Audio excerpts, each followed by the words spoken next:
बिस्मिल्लाहिर्रहमानिर्रहीम स्टूडेंट्स। बेटा आज के लेक्चर में हम बात करेंगे सस्टेनेबल डेवलपमेंट के बारे में।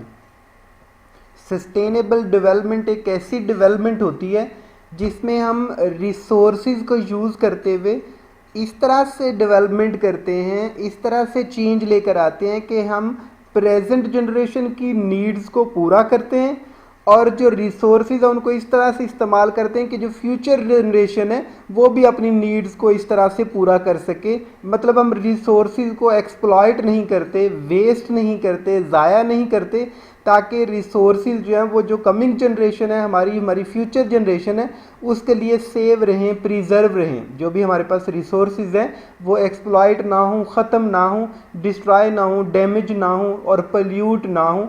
तो हम इस तरह अगर डेवलपमेंट करते हैं तो ऐसी डेवलपमेंट को सस्टेनेबल डेवलपमेंट कहते हैं। तो इसकी थ्योरी पे चलते हैं। द डेवलपमेंट क्या है? सबसे पहले development is the gradual growth of a situation that become more strong and more advance than the previous one. अगर पहले वाली से वो एडवांस भी होगी और स्ट्रांग भी होगी तो ऐसी जो ग्रेजुअल ग्रोथ होगी इसको कहेंगे डेवलपमेंट है। या फिर इसको हम डेवलपमेंट को ऐसे भी डिफाइन कर सकते हैं, development mean making life better, that is to have better standard of living and improved quality of life. Development में take place by changing in policy, changing in projects and changing in legislation. Laws change करते हैं, नए laws लेकर आते हैं, नए project लेकर आते हैं या नई पॉलिसी इंट्रोड्यूस करवाते हैं। तो इन सारे प्रोसेसेस की वजह से जो है वो डेवलपमेंट होती है। और sustainable development that is the development in that meet the needs of the present generation without compromising the needs of the future generation to meet their own needs। और ये जो सस्टेनेबल डेवलपमेंट है इसका जो सबसे पहले कंसेप्ट था वो ब्रेंटलैंड ने 1987 में यूएन में अपनी एक रिपोर्ट पेश की थी। ये नॉर्वे के प्राइम मिनिस्टर थे तब। तो इन्होंने जो है वो सबसे पहले यूएन में अपनी एक रिपोर्ट पेश की कि हमें जो है वो सस्टेनेबल डेवलपमेंट की तरफ जाना चाहिए, हमें एक ऐसी डेवलपमेंट करनी चाहिए ताकि जो है वो हम अपने रिसोर्सेज को ज़ाया ना करें, वेस्ट ना करें, एक्सप्लॉइट ना करें।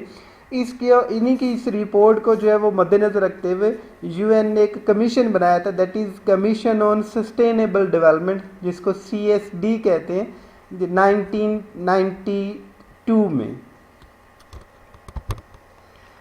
ये जी सस्टेनेबल डेवलपमेंट जिसमें हम इम्प्रूवमेंट लेके आते हैं लाइफस्टाइल के अंदर, वेलबींग के अंदर, और हम क्या करते हैं प्रिजर्विंग नेचुरल रिसोर्सेज को वेस्ट नहीं करते, इकोसिस्टम को डिस्ट्रॉय नहीं करते, और हम इस तरह से जो डेवलपमेंट जो है वो लेकर आते हैं, चेंज लेकर आते हैं। अगर मोर ऑपरेशनल डेफिनेशन इसकी देखी जाए सस्टेनेबल डेवलपमेंट की तो हम इनमें चार चीज़ों को जो है वो कंसीडर करते हैं। इसमें कनेक्टिविटी, एम्ब्रेसेस इकोलॉजिकल, ये 4-5 एस्पेक्ट्स हैं जिनको ये इन्होंने डील करना होता है।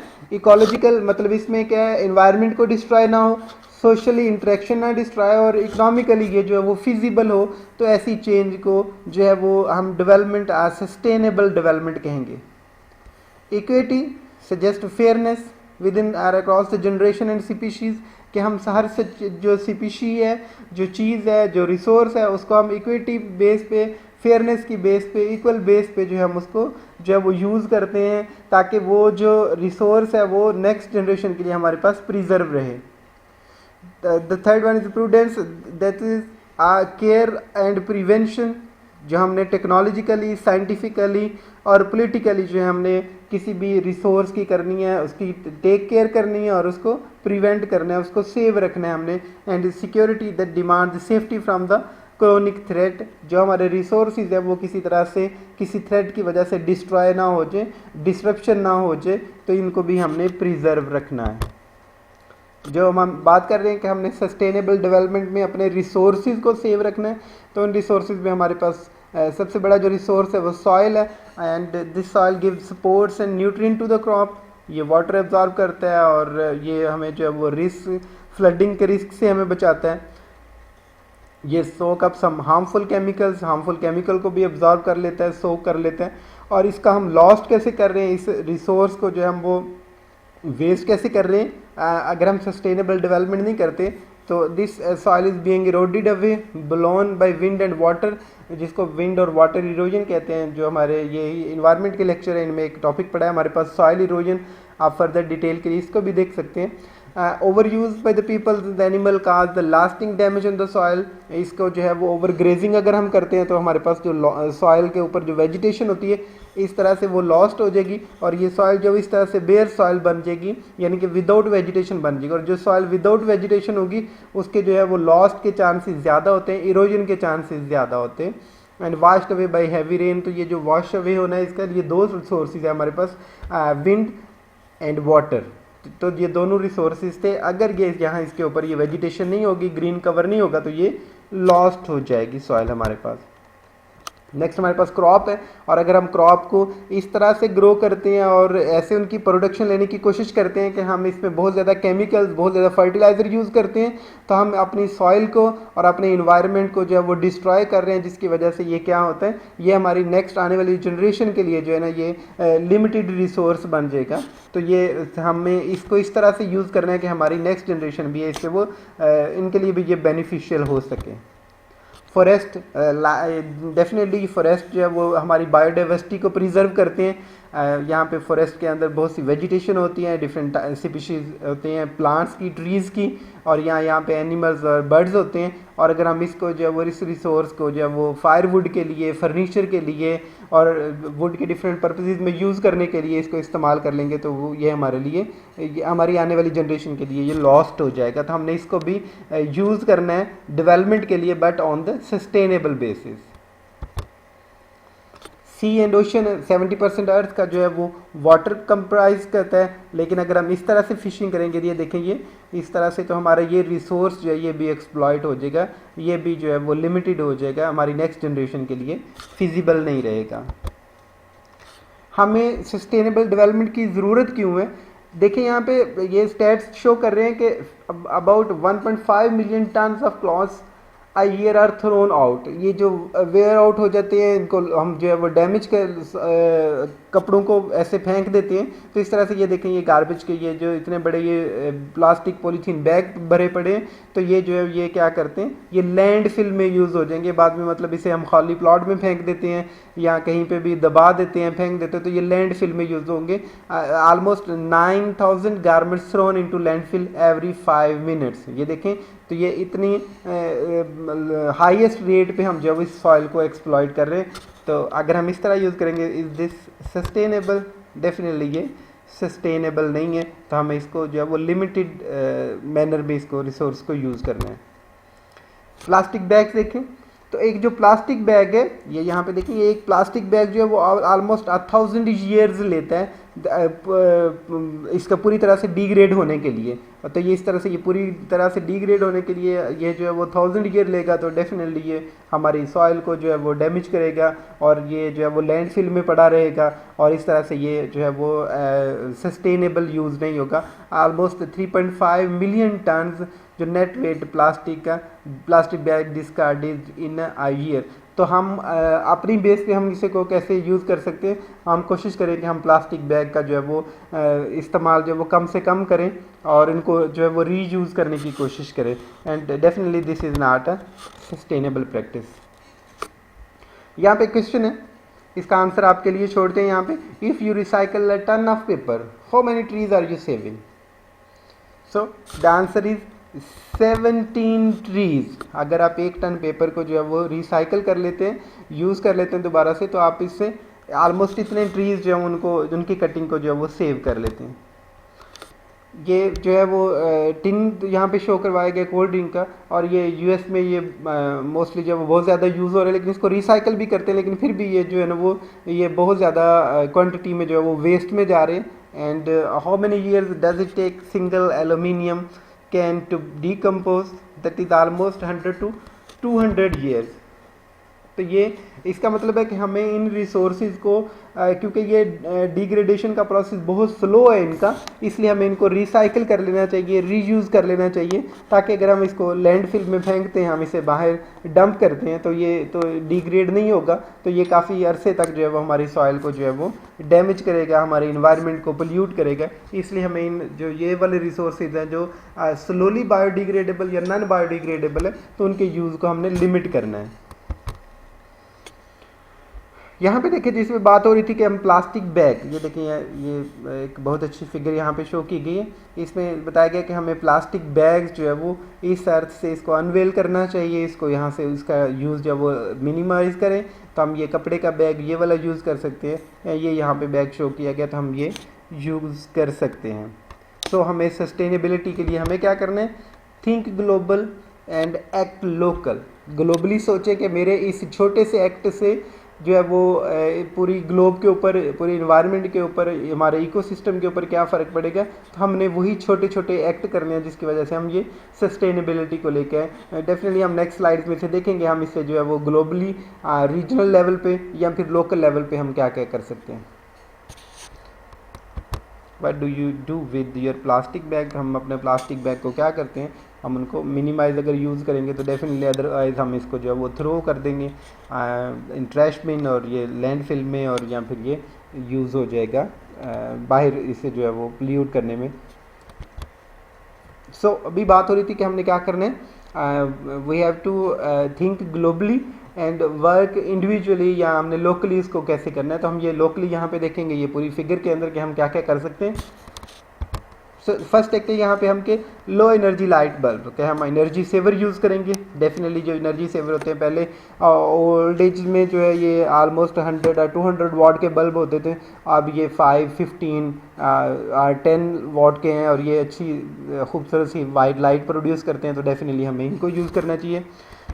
We should go for the solar panel. Definitely ये जो है वो रीन्यूएबल एनर्जी सोर्स है, और ये अनलिमिटेड एनर्जी सोर्स है। डेफिनेटली जो है वो सन इसका सोर्स है, तो हम इसको यूज़ कर सकते हैं अपने हाउस को पावर करने के लिए। हम अपने घरों में इंसुलेशन करवा सकते हैं।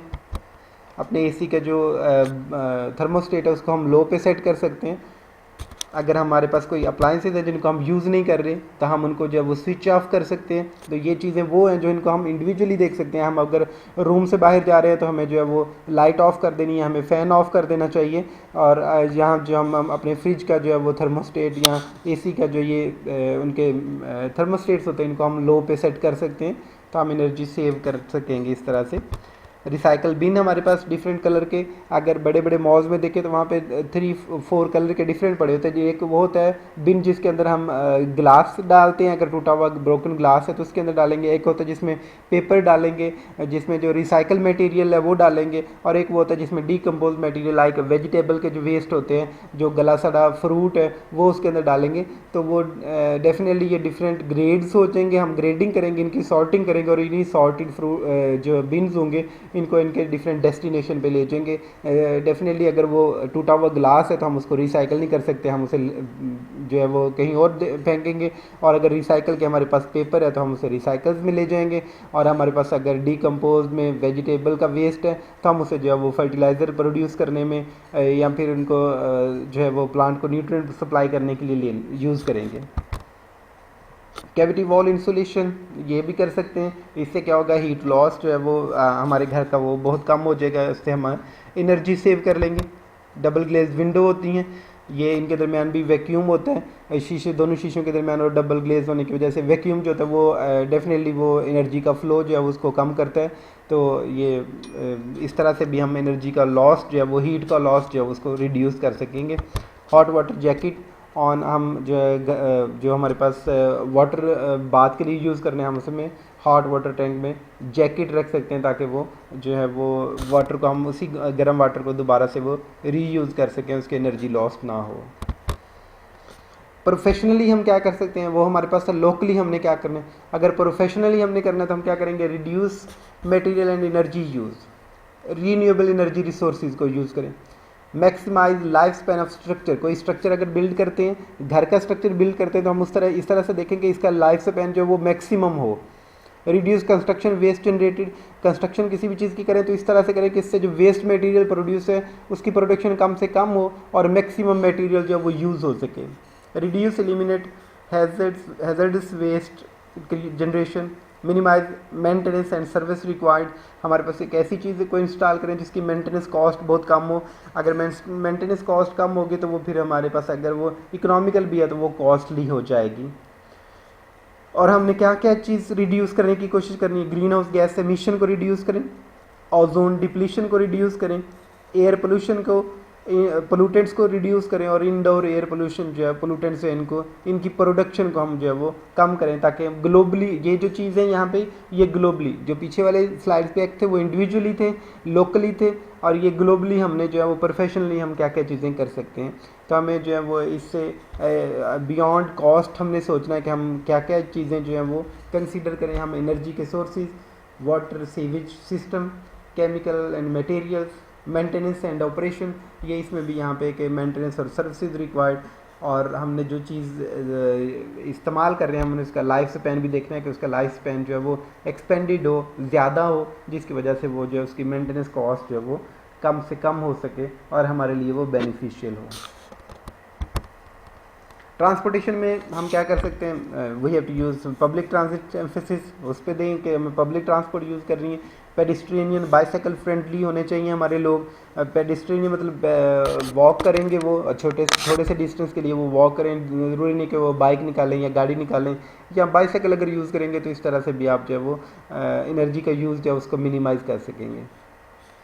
एनिमल बर्ड क्रॉसिंग कन्वर्टर, ये जो डिफरेंट रोड्स होते हैं वहाँ पे साथ बनाए होता है कि यहाँ से एनिमल ने क्रॉस करना है, तो इससे जो है वो डेफिनेटली बायोडाइवर्सिटी सेव होती है। Reuse of the material.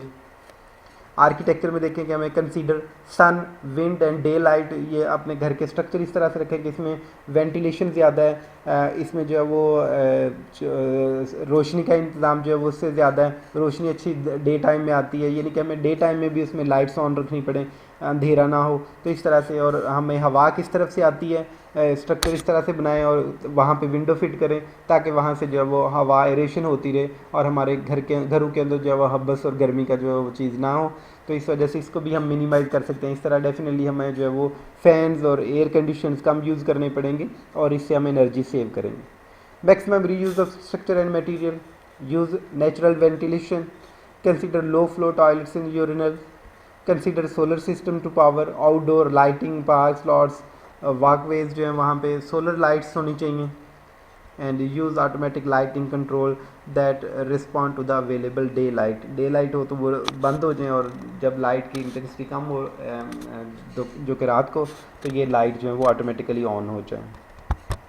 ये सारी चीज़ें हम कर सकते हैं। What is needed to achieve the sustainable development, हमें इसके लिए क्या करना चाहिए, हमें इको फ्रेंडली इन्वायरमेंट प्रोड्यूस करना चाहिए, एक ऐसा हमने बिहेवियर अडॉप्ट करना है जो इको फ्रेंडली हो। Present generation should aware of the need of the presence and the future generation, present generation की भी नीड को मद्देनज़र रखें और फ्यूचर जनरेशन की नीड्स को भी जो है वो कंसीडर करें। And also ensure the productive asset available to the future generation, ये नहीं कि हम सारे के सारे एसेट जो है उनको डिस्ट्रॉय करके चले जाएं ताकि हमारे बच्चे जो हैं वो दोबारा से जो है वो ज़ीरो से शुरू हों, दोबारा से जो है वो अपने जो है वो इन्वायरमेंट को बिल्ड अप करने की कोशिश करें, तो ये जो है वो लॉन्ग लास्टिंग इफेक्ट होगा और इसको वो मीट नहीं कर सकेंगे। इसलिए हमने इस इन्वायरमेंट को सेव करके जाना है, अपने रिसोर्सेज जो है ना वो इस तरह से यूज़ करने हैं कि ये फ्यूचर जनरेशन के लिए भी बचें। That is the theme of this sustainable development. Such technologies needs to be developed and implemented which help to conserve resources. तो बेसिक थीम इसका ये बार बार यही इसमें आएगा कि हमने इसको जो है वो हमने मैनेजमेंट इस तरह से करनी है। इसमें जो प्रिंसिपल्स हैं उनमें देखें तो respect and care for the community, improve the quality of life, हमने इन्हीं प्रिंसिपल्स को मद्देनजर रखते हुए लोकली और जो है वो रीजनली या फिर इंटरनेशनल लेवल पे, ग्लोबल लेवल पे हमने जो है वो सस्टेनेबिलिटी को लेकर आना है। Conserve earth vitality and diversity, minimise the depletion of non renewable resources. अगर हम सोलर सिस्टम पे चले जाएंगे, अगर हम जो है वो एनर्जी एफिशिएंट अप्लाइंसेस की तरफ चले जाएंगे तो हम जो है वो फॉसिल फ्यूल की बर्निंग को कम कर देंगे। अगर हम पब्लिक ट्रांसपोर्ट की तरफ चले जाएंगे तो डेफिनेटली हम फ्यूल यूज़ ऑन रोड्स जो ट्रैफिकिंग उसमें कम चले जाएंगे। तो ये हमने क्या करना है, minimise the depletion of non renewable energy sources. Keep within the earth carrying capacity, जो अर्थ है कि हमारे पास अगर हम बहुत ज़्यादा फर्टिलाइज़र या बहुत ज़्यादा पेस्टिसाइड अप्लाई करते हैं और हम क्या करते हैं, हम सॉइल से कि इसकी प्रोडक्टिव कैपेसिटी जो है उससे ज़्यादा गेन करने की कोशिश करते हैं, तो जो सॉइल की प्रोडक्टिविटी, उसकी फर्टिलिटी जो है वो डिक्रीज़ हो जाएगी। Changing attitude and practices, definitely हमने अगर एजुकेशन की डेफिनेशन देखें कि एजुकेशन क्या है, तो education is the bringing positive change in attitude. हमने किसी भी बंदे के, किसी भी इंसान के जो है वो पॉजिटिव एटीट्यूड में पॉजिटिव चेंज लेकर आनी, तो इसको एजुकेशन कहते हैं। देखिए अगर आप रूम से निकलते हुए लाइट्स और फैन ऑफ कर देते हैं तो it mean you are educated, क्योंकि आपको पता है कि हमने अपने रिसोर्सेज को कंजर्व करना है। अगर आप ब्रश करते हुए टैप को बंद कर देते हैं, टूटी को बंद कर देते हैं, तो इसका मतलब है यू आर एजुकेटेड। आप में सेंस है, आप में एक पॉजिटिव एटीट्यूड है। अगर आप रूम से निकलते हुए टीवी ऑफ कर देते हैं तो इसका मतलब है कि यू आर एजुकेटेड। तो इसमें क्या है, आप एक पॉजिटिव चेंज लेकर आएं। और इसी तरह हम अगर रिसोर्सेज को कंजर्व करेंगे तो इसका मतलब है कि हमें अपनी फ्यूचर जनरेशन की जो है वो केयर है। और यही change in attitude and practice जो है, that is the theme of this sustainable development.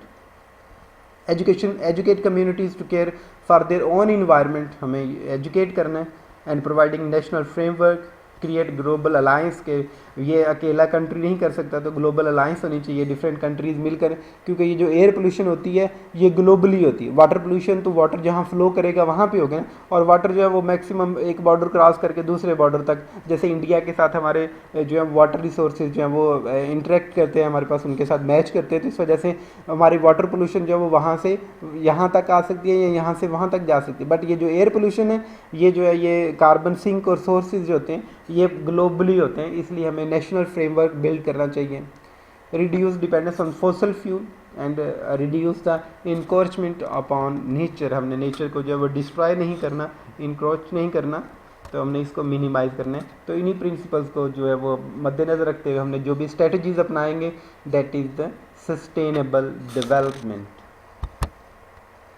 Education is essential for sustainable development. Education for sustainable development, ESD, is the process of equipping the students with the knowledge of understanding skills needed to work and live in a way that safeguard environmental, social and economic well-being. इसमें तीन चीज़ों की बात हो रही है, environment की, society की और इकोनॉमिक की, कि हमने इन तीनों चीज़ों को जो है वो कंसीडर करके एक ऐसी चीज़ से फ्रेमवर्क करनी है, ऐसी स्किल बिल्ड करने हैं स्टूडेंट्स के कि वो इनको जो है वो डिस्ट्रॉय ना हो और इनकी मैक्सिमम जो है वो प्रॉफिटेबिलिटी, मैक्सिमम सस्टेनेबिलिटी हो। Sustainable issues to be analysed at various level, ये बात हो रही थी कि हमने तीन लेवल पे, हमने ग्लोबल लेवल पे देखें तो एयर पोल्यूशन की बात की थी पिछली स्लाइड में कि एयर पोल्यूशन जो है वो, एयर पोल्यूशन से ओजोन डिप्लीशन होती है, क्लाइमेट चेंज है या ग्लोबल वार्मिंग आ रही है, और ये जो पोल्यूशन है ये ग्लोबल इश्यूज़ है। तो इनको हमने डील करने के लिए हमने जो है वो नेशनल अलायंस ऐसी बनानी है, ग्लोबली हमने एक ऐसे स्ट्रेटजीज़ लेकर आनी है। रीजनल लेवल पे ये वाटर पोल्यूशन की अभी बात हुई थी कि वाटर पोल्यूशन जब वो विद इन द रीजन रहता है, मतलब इंडिया से पाकिस्तान के अंदर जो है वाटर फ्लो करके आएगा तो डेफिनेटली वाटर पोल्यूटेड होगा, तो ये यहाँ पे विद इन द रीजन रहेगा। फिशरीज़ डिप्लीशन, डेफिनेटली ये जो फिशरीज़ हैं ये वाटर डिपेंडेंट्स, वाटर सोर्स पे डिपेंड करती हैं, तो इस तरह से ये भी डिप्लीट हो जाएंगी। और बायोडाइवर्सिटी, वहीं पे फॉरेस्ट के अंदर या जो है वो इसी इकोसिस्टम के अंदर, पर्टिकुलर इकोसिस्टम के अंदर जो है वो बायोडाइवर्सिटी उसको भी कंजर्व कर सकेंगे। डेजर्टिफिकेशन, हमने इसको भी कंसीडर करना है। और इरोजन भी, लैंड इरोजन जो हो जाएगी, अगर हम लैंड को जो है वो पहली एक दो स्लाइड में हमने डिस्कस किया कि अगर ये बेयर लैंड होगी जिसके अंदर ऊपर वेजिटेशन नहीं होगी तो ये इरोजन भी काज करेंगे। लोकली हमने अपने फार्म के ऊपर, अपने प्लॉट के ऊपर और अपने विलेज में जो है वो एक ऐसी चेंज लेकर आनी है, एक पॉजिटिव ऐसी चेंज लेकर आनी जिसकी वजह से हम डाइवर्सिटी को जो है डेवलपमेंट, सस्टेनेबल डेवलपमेंट लेकर आएँ। AIIMS of CSD, that is a commission on sustainable development, जो कि 1992 में UN ने ये इस्टेब्लिश किया था। इसके दो जो हैं वो एम्स हैं, maximising the probability of achieving sustainable development and minimizing the chances of environmental degradation। हमने सस्टेनेबल डेवलपमेंट को अचीव करने के लिए मैक्सिमम जो है वो काम करना है और हमने इन्वायरमेंटल डिग्रेडेशन को मिनिमाइज़ करने की कोशिश करनी है। ये दो एम है कमीशन ऑन सस्टेनेबल डेवलपमेंट के, जो कि 1992 में जो है वो इस्टेब्लिश हुए। इसके 4 मेजर कंपोनेंट हैं, ये जो दो एम अचीव करने हैं इसके लिए 4 major, that is the climate change, nutrient cycles, hydrological cycles and biodiversity. अगर हम इस तरह से एक और वे से इसको देखें तो another way to look at the sustainable development goals जो है that is the 5 peace people. हमने पीपल्स के क्या करने हैं, पॉवर्टी और हंगर को एलिमिनेट करना है। प्रॉस्पेरिटी, हमने prosperous and fulfilling the life and harmony with the nature, हमने नेचर के साथ हार्मनी रखनी है, मांगी रखनी है, और उससे जो है वो हमने अपनी नीड्स जो है उसको भी फिल करें ताकि हम प्रॉस्पर बन सकें। And peace, foster, peaceful, just and inclusive societies, partnership, implement the agenda through a solid global partnership। हम जब वो बाकी जो भी हैं, लेकिन इसमें एयर पोल्यूशन जो है वो जो सस्टेनेबल डेवलपमेंट है उसको जो हम विदाउट पार्टनरशिप जो है वो ग्लोबली हम इसको सॉल्व कर सकते हैं, और इस विदाउट पार्टनरशिप जो है इसको सॉल्व नहीं कर सकेंगे। प्लैनेट, हमने अपनी प्लैनेट को प्रोटेक्ट करना है यार, हमारे इस प्लैनेट के जो नेचुरल रिसोर्सेज है और क्लाइमेट है हमने इसको जो है वो फ्यूचर जनरेशन के लिए प्रिजर्व करना है। तो ये हमारे पास जो है वो 5P प्रिंसिपल भी है फॉर द सस्टेनेबल डेवलपमेंट। अभी ये बात हो रही थी कि हमने सस्टेनेबल जो डेवलपमेंट लेकर नहीं, इसमें हमने 3 चीज़ों को, सोशल, इकोनॉमिक और इन्वायरमेंटल एस्पेक्ट जो है इनको हमने मद्देनज़र रखना है। इनको जो है वो तीनों चीज़ों को हम साथ लेके चलेंगे तो हम सस्टेनेबल डेवलपमेंट कर सकेंगे। So these are called the pillars of sustainability. इसके आउटकम क्या आएंगे अगर हम सस्टेनेबल डेवलपमेंट करने हैं, तो इससे हमें क्या मिलेगा, हमारे पास आउटकम क्या आएंगे। That is the clean water and air, fertile soil and good food, healthy livelihood and economy, and optimum population size, halting global warming. हम अगर ओजोन डिप्लीशन को रिड्यूस करते हैं, हम अगर एयर पोल्यूशन को रिड्यूस करते हैं, तो हमारे पास ग्लोबल वार्मिंग जो है वो कम हो जाएगी। और ग्लोबल वार्मिंग का जो सबसे बड़ा सोर्स है वो यूज़ ऑफ फॉसिल फ्यूल है। और डेफिनेटली हम अगर सोलर सिस्टम की तरफ जाते हैं, हम विंड एनर्जी की तरफ जाते हैं, हम जियोथर्मल एनर्जी की तरफ जाते हैं, तो हम जो है वो फॉसिल फ्यूल के रिडक्शन करते हैं यूज़ में, और ये ग्लोबल वार्मिंग को भी रिड्यूस करेगा। Safety from poverty and disease, definitely हमने पीछे जो है वो 5 Ps में इसको देखा है कि ये हो सकता है। एंड सोशल कंटेक्ट लोगों का होगा, जिसको हम जो है वो ग्लोबली हार्मनी देख चुके हैं। और अपॉर्चुनिटीज़ टू लर्न, डेफिनेटली इससे जो है वो एजुकेशन आएगी, और एजुकेशन जो है that is the learning process. So इसके लिए सजेशन क्या होगी कि हमें क्या करना चाहिए, वो need to spread social awareness. कोई भी एस्पेक्ट है उसको डील करने के लिए जो सबसे ज़्यादा ज़रूरी चीज़ है दैट इज़ द अवेयरनेस। जैसे पिछले बात हो रही थी बेटा इसमें कि अगर आप में अवेयरनेस है तो आप जो है वो ब्रश करते हुए इस टैब को ऑफ कर देंगे। अगर आप में अवेयरनेस है तो आप जब रूम से जाते हुए टीवी को, एसी को, फ़ैन को, लाइट को ऑफ कर देंगे, क्योंकि आप जो है वो आप में इतनी अवेयरनेस है कि हमने इन रिसोर्सेज को जो है वो कंजर्व करना है, इनको सेव रखना है अपनी फ्यूचर जनरेशन के लिए। इनका जो यूज़ है वो लिमिटेड इस तरह से करना है कि हमारी नेक्स्ट जनरेशन के लिए प्रिजर्व रह जाए। तो ये सस्टेनेबिलिटी आएगी just with the help of awareness. Education जो है वो बहुत ज़रूरी है इसके लिए। Action must be taken against the backdrop of serious inequities and their impact on the environment, and environment mistakes the past need not to be repeated। जो हम पहले गलतियां कर चुके हैं हमें उनको रिपीट नहीं करना है, क्योंकि ये जो है इस तरह से जो डिग्रेडेशन होगी वो बहुत जो है वो डेंजरस होगी। So the choice is your कि हमने क्या करना है। हमने अपनी अर्थ को इस तरह से देखना है, फ्यूचर जनरेशन के लिए हमने इस तरह के इसको यूज़ करेंगे। ये देखें ये रफ़ यूज़ है, तो अगर हम अर्थ को रफ़ यूज़ करेंगे तो ये जो वो डिग्रेड हो जाएगी, या फिर हमने इस अर्थ को इस तरह से प्रोटेक्ट करके रखना है ताकि हमारी जो फ्यूचर जनरेशन है वो इससे बेनिफिट ले सके। So it's up to you and me कि हमने हमारी चॉइस है कि हमने अपनी अर्थ को किस तरह से प्रिजर्व रखना है। और ये जो हम प्रिजर्व रखेंगे that is the sustainable development, क्योंकि हम डेवलपमेंट करेंगे लेकिन on the sustainable basis. Thank you. इसमें कोई क्वेश्चन होगा तो आप कमेंट बॉक्स में पूछ लीजिएगा। थैंक यू सो मच बेटा।